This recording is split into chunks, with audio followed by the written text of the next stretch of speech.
capresnya.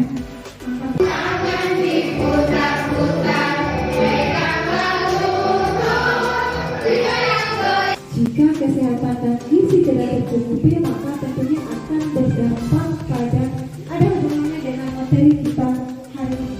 Mengapa stunting berbahaya bagi masa depan bangsa? Karena jika pertumbuhan kembang anak di Indonesia ini terhambat, maka akan berbahaya bagi masa depan bangsa dan negara juga. Apakah ada yang masih stunting di sekitar lingkungan ibu-ibu? Ya, sekarang umurnya mau menginjak 2 tahun, tapi tumbuh kembangnya masih kecil. Jadi tidak sesuai dengan umurnya, gitu. Badannya juga tidak terlalu besar. Karena kalau umur 2 tahun sebisanya mungkin tinggi badannya mungkin bisa Di Indonesia sendiri stunting itu mencapai 21,6%. Kesehatan balita terpantau dengan optimal. Dari 24 anak yang diukur, 18 anak mengalami stunting atau pendek. Menurut Organisasi Kesehatan Dunia, pada usia 4 tahun, seorang anak yang normal seharusnya memiliki badan yang dapat diambil dari video tadi, yaitu bagaimana mengatasi stunting yang ada di Indonesia sekarang. Karena di daerah Bima termasuknya itu banyak sekali terjadi stunting, yaitu 29,5% termasuk di Talabiu. Jadi dalam video tersebut kita sebagai generasi yang akan berkelanjutan, kita harus memahami bagaimana cara mengatasi stunting. Stimulasi psikososial yang tidak memadai. Tinggi badannya pendek, wajah tampak lebih muda. Anak stunting pasti pendek, tapi tidak semua anak pendek adalah stunting.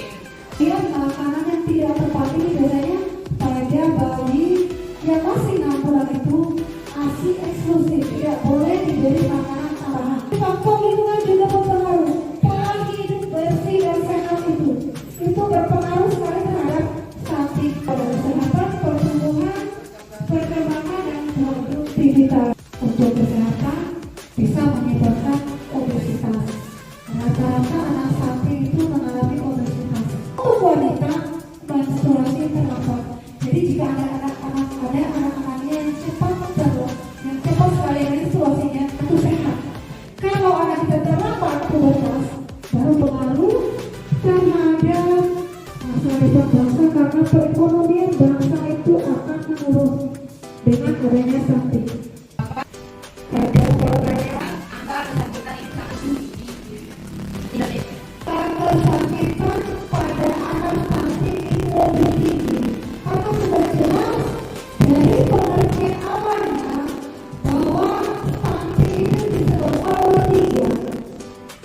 Yang pertama gizi buruk, yang kedua infeksi berulang. Jika dari awal sakit berjalan infeksi rusak terus dari awal sudah sakit itu, kalau tidak ditangani dengan tepat, maka anak stunting akan selamanya stunting. Anak stunting bisa diselamatkan tetapi dengan pola hidup bersih dan sehat, makan makanan bergizi seimbang, pola hidupnya harus benar-benar dijaga agar terhindar dari stunting. Itu untuk jangka pendeknya. Untuk jangka panjangnya, intervensi gizi sensitif secara berlangsung dibuat dari sektor kesehatan. Stunting disebabkan karena keturunan. Benar atau salah? Salah. Karena stunting disebabkan oleh 3 faktor tadi. Yang pertama, gizi buruk, infeksi berulang, dan stimulasi psikososial yang tidak memadai. Kemudian, anak yang terdeteksi stunting pada usia lebih dari 2 tahun sudah tidak bisa diselamatkan. Anak tersebut akan selamanya stunting. Benar atau salah? Salah. Anak stunting masih bisa diselamatkan. Stunting bukan permasalahan yang serius. Karena anak yang pendek adalah hal yang biasa.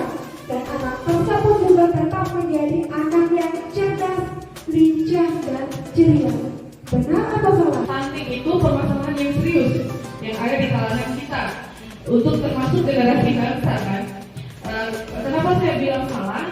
Karena kebanyakan anak sekarang itu pendek itu kebanyakan mengalami stunting gitu. Tidak serius sampai sih di berbagai daerah itu dibahas masalah stunting.